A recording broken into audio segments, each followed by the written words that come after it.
My dad yelled in front of everyone, "You're a complete embarrassment to us."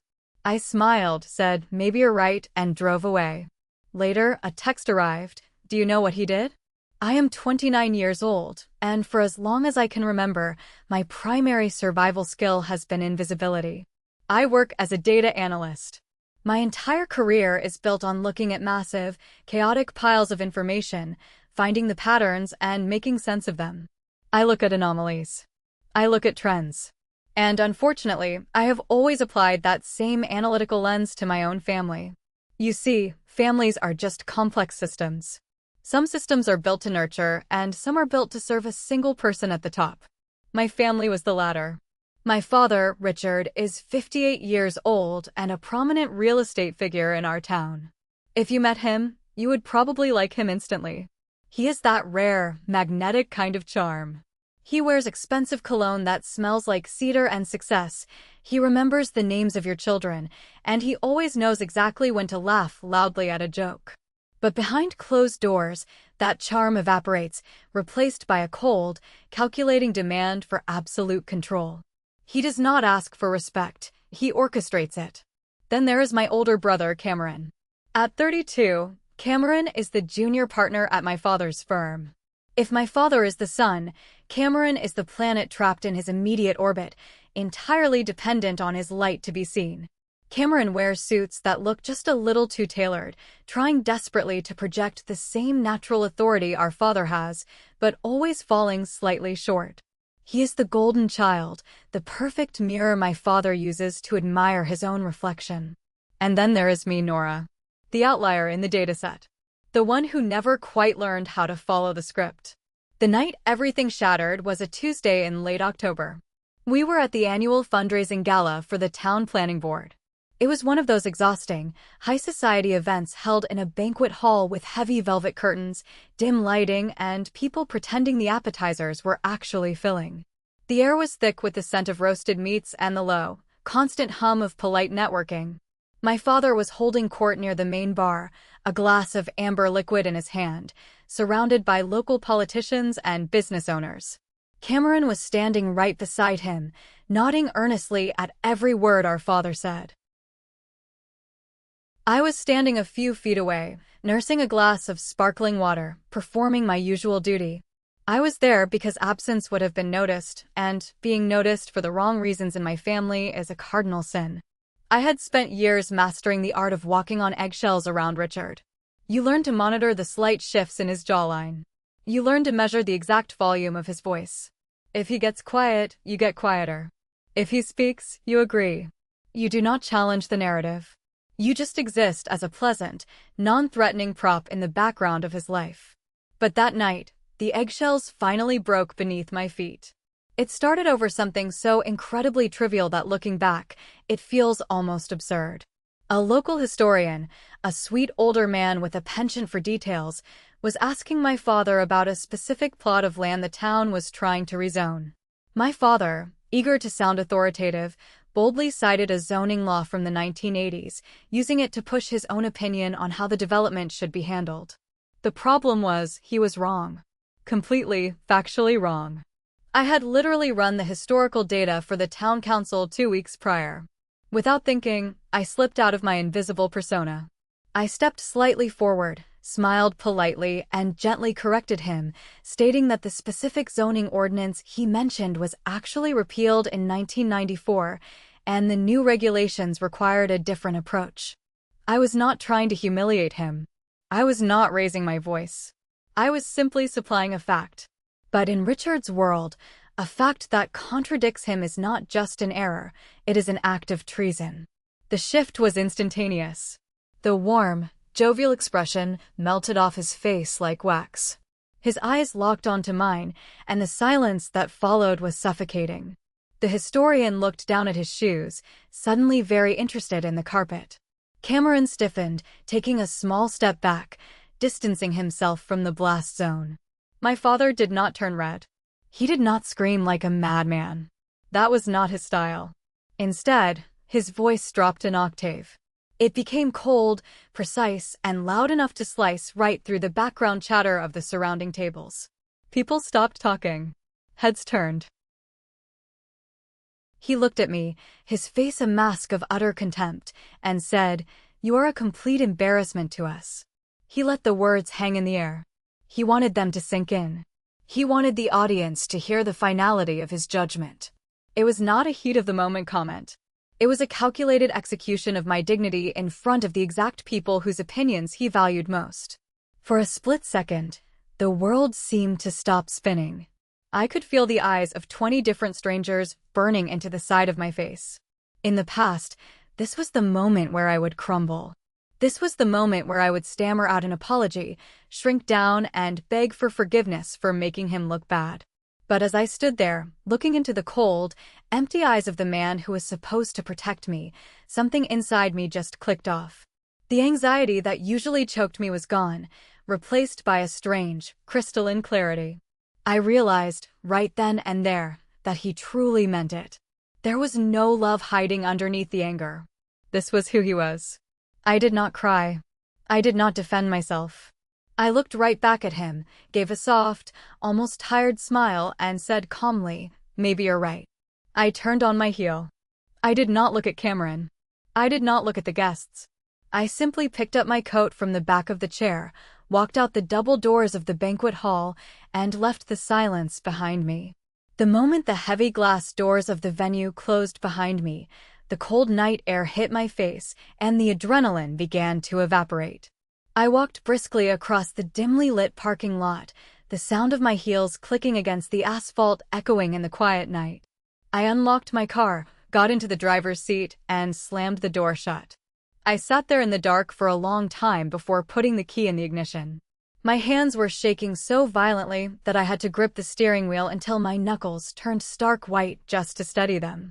My chest felt tight, like someone had wrapped a heavy iron band around my ribs. It was a panic attack, familiar and terrifying, crashing over me in waves. I closed my eyes and forced myself to take deep, ragged breaths. In through the nose, out through the mouth. Just like I had practiced 100 times before. The drive home took about 20 minutes, but it felt like hours. I kept the radio off. The silence in the car was heavy, filled only with the rhythmic hum of the tires on the highway. I kept replaying the scene in my head. His voice. The specific cadence of the word embarrassment. The way Cameron had instinctively backed away, aligning himself with the predator rather than the prey.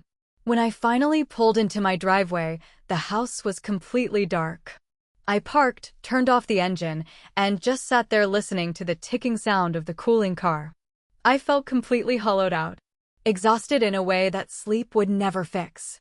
Suddenly, the glaring white light of my phone screen illuminated the dark cabin of the car. It was a text message. The sudden vibration made me jump. I picked it up, squinting against the brightness. It was from Aunt Brenda. Brenda is my mother's sister. She has always been the quiet observer in the family. She is kind, but deeply conflict avoidant, usually hovering on the edges of family drama, watching everything but rarely saying a word. To see a message from her this late was unusual. I opened the text. It read, "Nora, are you home safe? Please tell me you're okay." I took a breath and quickly typed back, "I am fine, Aunt Brenda. I just got home." Almost instantly, the little typing bubbles appeared on the screen again. A few seconds later, her next message came through, and it sent a cold chill straight down my spine. She wrote, "Do you know what he did after you left?" I stared at the screen, my heart rate picking up again. I typed back a single word, "What?" I waited in the dark car, my thumb hovering over the screen. A minute passed, then 2. Finally, a long block of text from Aunt Brenda appeared. She explained that after I walked out, the room had remained awkwardly silent for a moment. But my father, the master of reading a room, did not miss a beat. He did not chase after me. He did not shout at the door. Instead, his posture softened. He let out a long, heavy sigh, shaking his head with a look of deep, profound sadness. According to Brenda, he turned back to the historian and the other guests, placing a gentle hand on the man's shoulder. He lowered his voice, making it sound strained and full of parental heartbreak. He told them that I had been struggling for a long time. He used words like unstable, predictably erratic, and emotional episodes. He painted a picture of a desperate father who was simply doing his best to manage a daughter who was unraveling mentally. But he did not stop there. Brenda wrote that later in the evening, she saw him pull aside two of the main organizers of the town planning board. He spoke to them privately near the coat check. He told them he felt it was his responsibility to report the incident. He asked them to formally note my behavior, suggesting that my outburst might be a liability for the community events I volunteered for. He framed it as an act of civic duty, a protective measure to ensure the safety and harmony of the town's functions. Reading those words on the glowing screen, I felt a physical wave of nausea wash over me. I dropped the phone into the passenger seat and leaned my head back against the headrest. It was brilliant. It was absolutely, terrifyingly brilliant. If he had screamed at me, he would have looked like an abuser. If he had thrown a fit, the town would have seen his true colors. But by playing the sorrowful, burdened patriarch, he had instantly flipped the narrative. He made himself the victim of my supposed mental instability. He weaponized the concept of parental concern to assassinate my character before I even had the chance to reach my front door. As a data analyst, I recognized the strategy immediately. It is a preemptive strike. You corrupt the data source before anyone else can read it. By planting the seed that I was crazy and erratic, he guaranteed that anything I said in my own defense would be viewed through that exact lens. If I complained, I was being dramatic. If I told the truth about his emotional abuse, I was just having another one of my episodes. He had locked me in a psychological trap, and he had used the entire community as the padlock. Sitting alone in the quiet dark of my driveway, the memories began to flood back. This was not a new tactic. Richard had always possessed a terrifying ability to manipulate reality to suit his needs. The only difference tonight was the size of his audience. My mind drifted back to when I was 12 years old. I remember the incident perfectly. It was a Saturday morning, and I had been rushing through the living room, carrying a stack of library books. My foot caught on the edge of the heavy Persian rug, and I stumbled, knocking over a small, decorative ceramic bowl on the side table. It shattered into 3 clean pieces. It was not a priceless antique, just a bowl. But in Richard's house, perfection was the baseline and accidents were considered acts of defiance. When he heard the crash, he came out of his study. He looked at the broken pieces on the hardwood floor, and then he looked at me. I was already crying, stammering apologies, promising to glue it back together. He did not yell. He just stared at me with completely dead eyes. Then he turned around, walked back into his study, and shut the door. For the next 3 weeks, I ceased to exist in my own home. He utilized his favorite weapon, the silent treatment. It was not just avoiding conversation, it was a total erasure of my presence. If I walked into the kitchen while he was making coffee, he would look right through me as if I were made of glass. If I asked him a question at the dinner table, he would turn to Cameron and start a completely different conversation. He withheld eye contact, physical affection, and basic human acknowledgement. It is hard to explain the psychological torture of being erased by a parent when you are 12 years old. You start to feel like a ghost. You start to believe that you are fundamentally broken, that your very existence is an offense. I spent those 3 weeks making myself as small as possible, doing extra chores, bringing him the newspaper, desperately trying to buy my way back into reality. When he finally decided I had been punished enough, he did not announce it. He just casually asked me to pass the salt at dinner one night, acting as if the previous 3 weeks had never happened. And I was so relieved to be visible again that I gladly accepted the delusion. I learned that my voice, my feelings, and my reality were entirely dependent on his permission. That is how you train a child to accept abuse. You make the alternative feel like non-existence. And then there was Cameron, the golden child. If my role in the family ecosystem was the scapegoat, the designated receptacle for my father's frustrations, Cameron's role was the mirror. Cameron learned very early on that survival in Richard's house meant complete assimilation. He figured out that the easiest way to avoid the silent treatment was to anticipate our father's opinions and adopt them as his own before he even had to be asked. When we were teenagers, if Richard criticized a movie we were watching, Cameron would immediately agree and list 3 more reasons why the movie was terrible. If Richard made a disparaging comment about a neighbor, Cameron would laugh the loudest. He traded his authenticity for security. But as we grew older, that dynamic shifted from a childhood survival tactic into a lifelong financial and emotional leash. Cameron went to the business school our father chose. He joined our father's real estate firm right after graduation. He bought a house 2 miles away, financed by a loan from our father. Every aspect of Cameron's adult life was heavily subsidized by Richard's money and influence. I used to be angry at Cameron for never defending me. I used to wonder how he could stand there, year after year, watching our father belittle me and never say a word. But as I sat in my car, processing the events of the gala, I felt a sudden, sharp pang of pity for him. Cameron was a hostage who had fallen in love with his captor. He could not defend me because acknowledging my father's cruelty would mean acknowledging that his entire life, his job, his house, his perceived success, was built on a foundation of toxic compliance. Throwing me under the bus was simply the rent he paid to keep his comfortable life. When he stepped back from me at the gala tonight, it was just muscle memory. I finally got out of the car, the cool night air biting at my skin. I locked the doors and walked up to my front porch. I knew exactly what was coming next. The smear campaign at the gala was only step 1. Richard had drawn the battle lines, and over the next few weeks, he would deploy every weapon in his arsenal to make sure I surrendered. But this time, I promised myself as I turned the key in the lock, I was not going to beg for my existence back. Please take a moment to like this video, subscribe to the channel so you don't miss the next stories, and comment the name of the city you live in below. Every comment helps the video reach more viewers. Thank you very much. For the first 48 hours after the gala, my life felt deceivingly normal. I woke up, I made my coffee, I logged into my remote work server, and I ran my data models. The silence from my family was absolute, but I was used to that. The silent treatment was my father's signature move, a familiar Cold War I had navigated a dozen times before.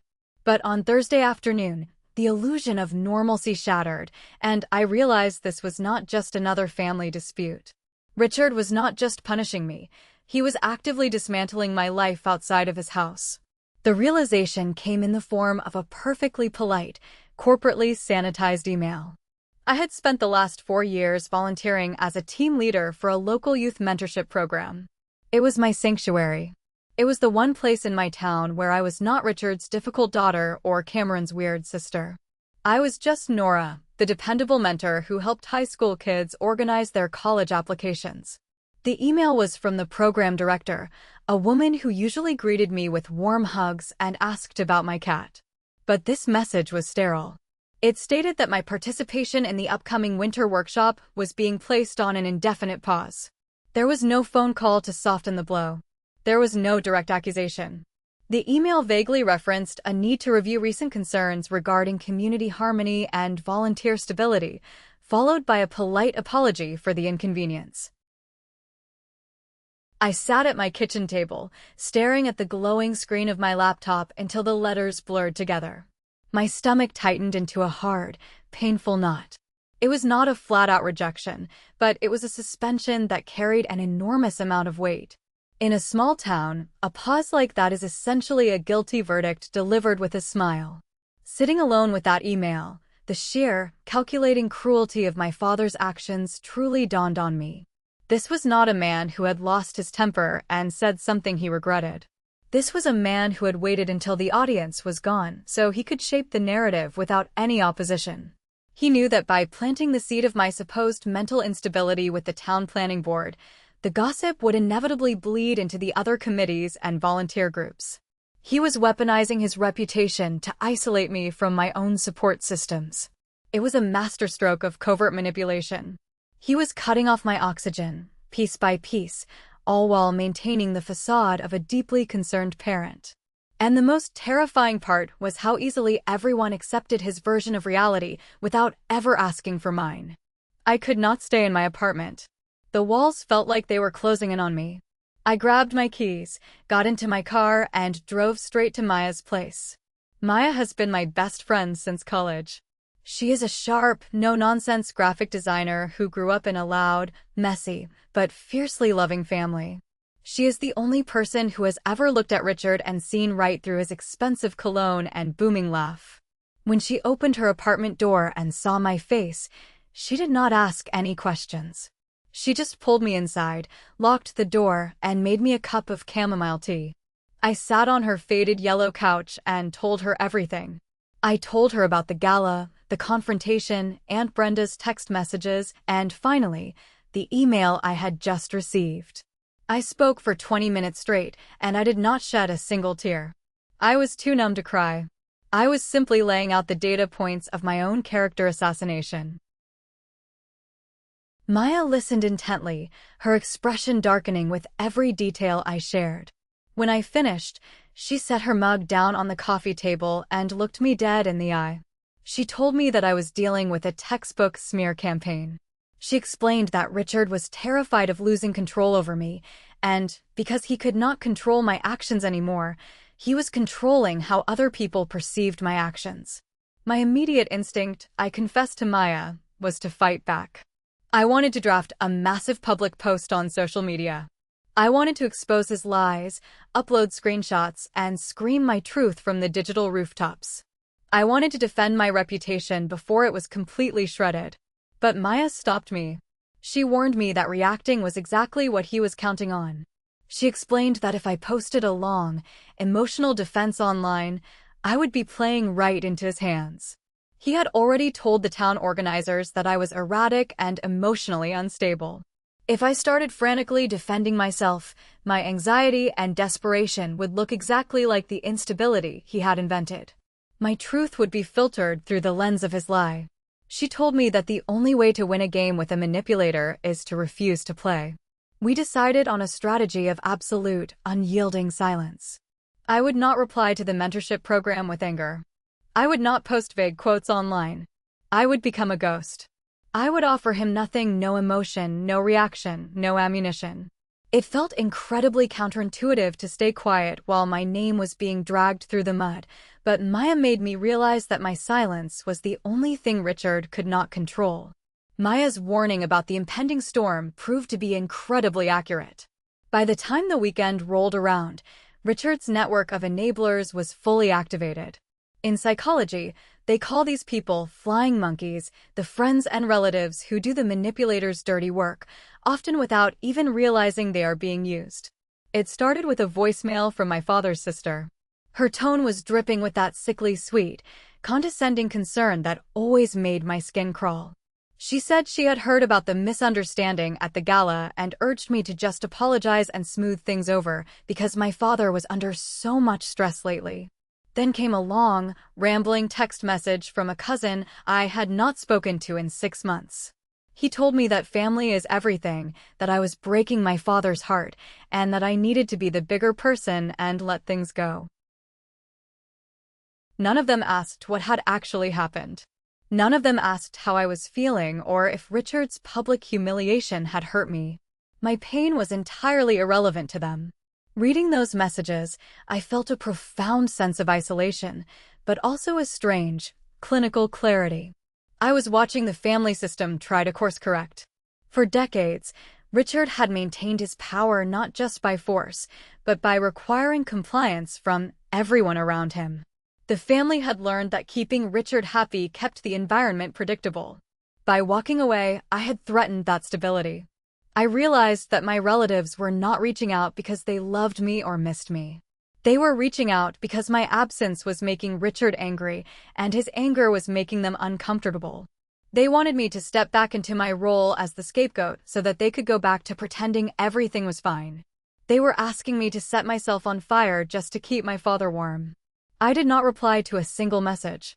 I watched the notifications pile up on my screen, feeling the heavy, suffocating weight of their collective expectations. They wanted me to absorb the harm and call it maturity. They wanted me to preserve the existing structure because questioning it was too terrifying. But the more they pushed, the more resolute I became.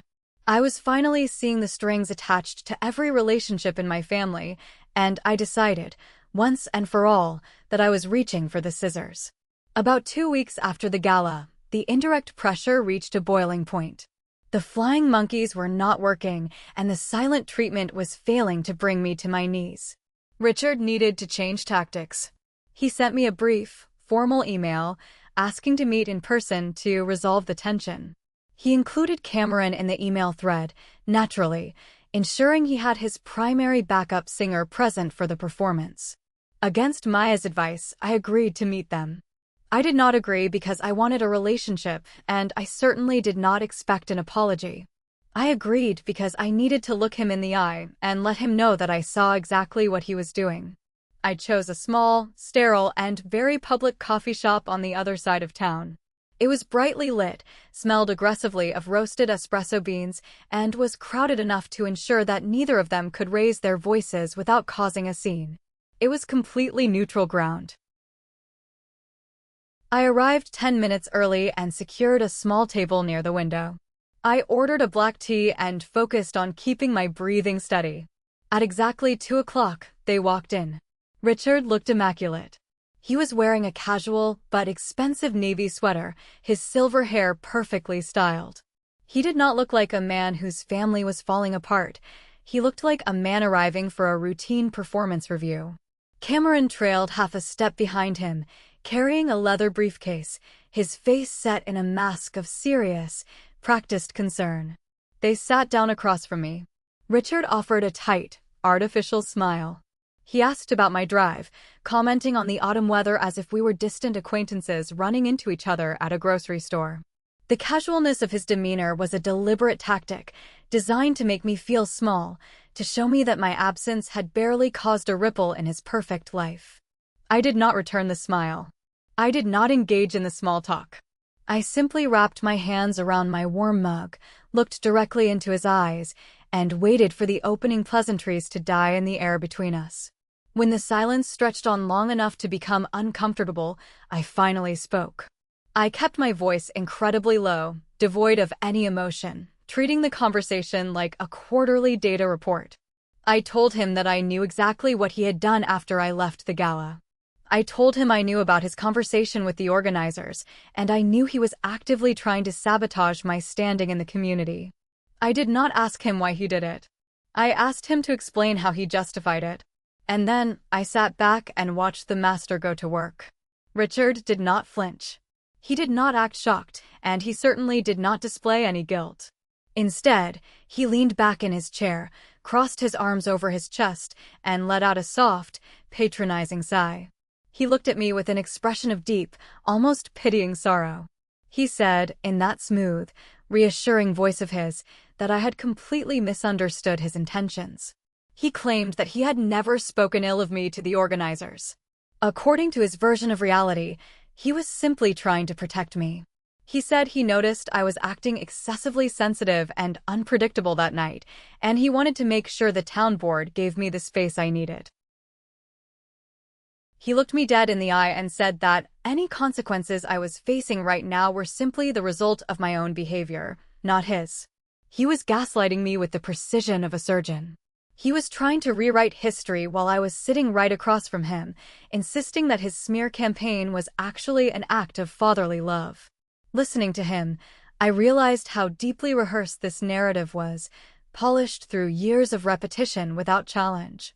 Before I could even formulate a response to his blatant lies, Cameron leaned forward, placing his hands flat on the table.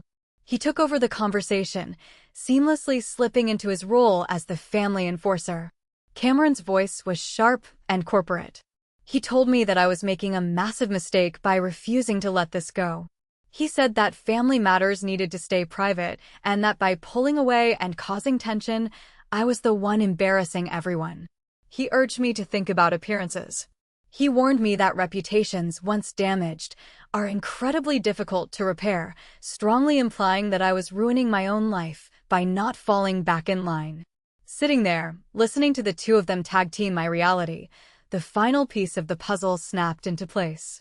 Every attempt I made to explain my perspective was instantly redirected toward preserving the image of their unity. They did not care about the truth. They only cared about the brand. Cameron's concern was not that our father had abused me, His concern was that my reaction to the abuse might look bad to the neighbors. The air in the coffee shop suddenly felt very thin, but my mind was perfectly clear. For 29 years, I had believed that if I could just explain myself clearly enough, if I could just find the right words, they would finally understand my pain. But staring at Richard's smug, unbothered face and Cameron's desperate, pleading eyes, I realized the ultimate truth. They understood exactly what they were doing. They just did not care. I took a slow, deep breath. I did not raise my voice, and I did not cry. I told them both that I was completely done trying to be understood within a system that required my silence to function. I explained that continuing to play my assigned role meant accepting a version of myself that I despised, a version defined entirely by their comfort rather than my own reality. The words hung in the air, heavy and absolute. Richard's mask finally slipped just a fraction. His jaw tightened, and he warned me that withdrawing from the family would leave me completely isolated. He said that families do not work this way, and that distance only creates bitter regret. Cameron echoed him immediately, shaking his head and calling my decision dramatic and entirely unnecessary. Neither of them asked what I needed. Neither of them acknowledged the damage that had been done. Their only concern was maintaining the hierarchy. I stood up from the table. I reached into my purse, pulled out a $5 bill, and placed it next to my untouched mug of tea. I looked down at the two men who had controlled my life for nearly 3 decades. I told them that I was officially stepping away from all family gatherings, all shared events, and all informal obligations. I told them not to call me, not to text me, and not to expect me at the holidays. I was no longer going to attend spaces where my presence required my own erasure. I turned my back on them and walked out of the coffee shop. The bell above the door chimed cheerfully as I stepped out into the crisp autumn afternoon. Walking to my car, my legs felt weak and my hands were trembling, but for the first time in my entire life, my chest felt completely open. The separation was terrifying, but the honesty of it was intoxicating. I was finally free. The weeks following that final meeting at the coffee shop were a strange exercise in endurance. I maintained absolute, unwavering radio silence. I blocked their phone numbers, I filtered their emails directly to the trash, and I muted the extended family on every social media platform. I did not issue any public statements, and I did not try to convince anyone in the town of my innocence. I simply went to work, spent time with Maya, and focused on putting one foot in front of the other. At first, the silence felt dangerous, like I was leaving my flank completely exposed. But slowly, something remarkable began to happen. Because I was not reacting, the spotlight of negative attention slowly shifted away from me and moved directly back onto the source. Richard had built his smear campaign on the premise that I was volatile and erratic. He had told the town organizers that I was a ticking time bomb. But days turned into weeks, and the bomb never went off. I was seen at the grocery store buying vegetables, looking perfectly calm. I was seen having quiet lunches with Maya at local cafes. I was entirely, overwhelmingly normal. Without my dramatic reactions to fuel his narrative, the story Richard had sold to the community began to rot from the inside out. Questions began circulating among the local committees. People started wondering why such severe concerns had been raised about me without a single shred of actual evidence. They started asking why Richard had used official channels to address what was clearly a personal family disagreement. The void of information I created by walking away forced people to look at Richard's actions instead of mine. And when they looked closely, they did not like what they saw. I learned through the grapevine that a few brave individuals started asking how many times similar, vague warnings had been filed in the past, and against whom. It turned out I was not his first victim.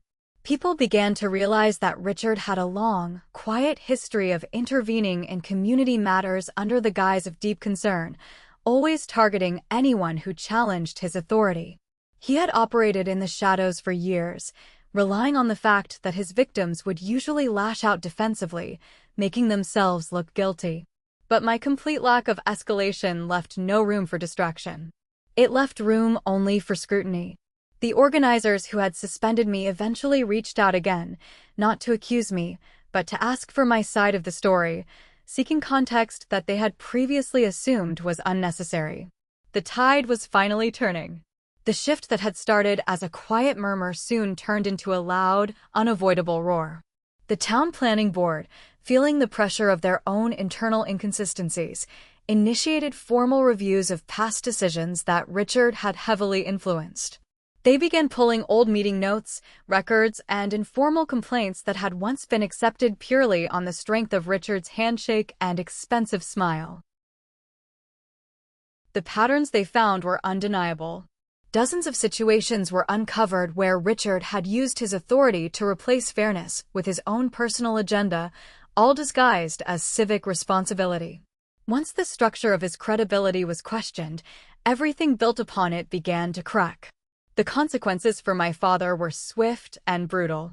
He was not thrown in jail, and there was no dramatic courtroom scene. It was much worse for a man like him. It was a slow, agonizing social death. The exclusive invitations stopped arriving in his mailbox. When he spoke at board meetings, his opinions were no longer treated as final decrees. They were questioned, debated, and often dismissed. The respect he had commanded for decades eroded into polite distance and careful, guarded language from his peers. He lost his informal authority, and soon after, he was quietly asked to step down from his primary committee roles. None of this was framed as a punishment. It was presented by the town as standard procedure, which made it impossible for him to argue against without looking exactly like the erratic person he had accused me of being. The collapse of his empire sent shockwaves through the family. The internal loyalty that had protected him for so long finally fractured. Relatives who used to blindly defend him started stepping back, avoiding the topic, not wanting to be associated with his sinking ship. Cameron, whose entire career was tethered to Richard's reputation, panicked. His position had always depended on staying aligned with power, but the power source was dying. The confidence Cameron used to wear like armor completely vanished. He was left scrambling to save his own professional skin in a town that was rapidly losing respect for his last name. I watched it all unfold from a distance, feeling no need to intervene, correct narratives, or push for accountability. The systems Richard had abused were finally doing the work for me. 3 months later, the distance between my old life and my new one felt permanent. The storm had passed, leaving behind a quiet, solid foundation that I was building from scratch. My life had settled into a rhythm that no longer revolved around anticipating anger or walking on eggshells. My work as a data analyst flourished because my mental energy was no longer drained by constant vigilance. I spent my weekends reading, drinking coffee with Maya, and volunteering at a different community center that actually valued my presence. I did not feel a triumphant sense of satisfaction watching my father's social standing crumble. What I felt was a profound, grounding clarity. I finally understood that the harm done to me for 29 years was never truly personal, it was structural. I was simply a cog in a machine designed to feed his ego, and the moment I removed myself, the machine tore itself apart. One evening, my phone screen lit up with a blocked voicemail. It was from Cameron. Curiosity got the better of me, and I listened to it. His voice sounded thin, exhausted, and remarkably small. He did not apologize for his behavior at the coffee shop. Instead, he begged me to call the town board and clear our father's name. He said the business was suffering, the family was stressed, and he needed me to step up and fix it. I sat on my couch, listening to the desperate plea of the golden child who had finally realized his gold was entirely fake. For a fleeting second, the old Nora, the one trained to absorb everyone else's pain, felt a tug of guilt. But the new Nora simply pressed the delete button. I realized that peace does not require constant negotiation when the cost of that negotiation is your own dignity. Walking away is never a weakness when staying requires you to abandon who you are.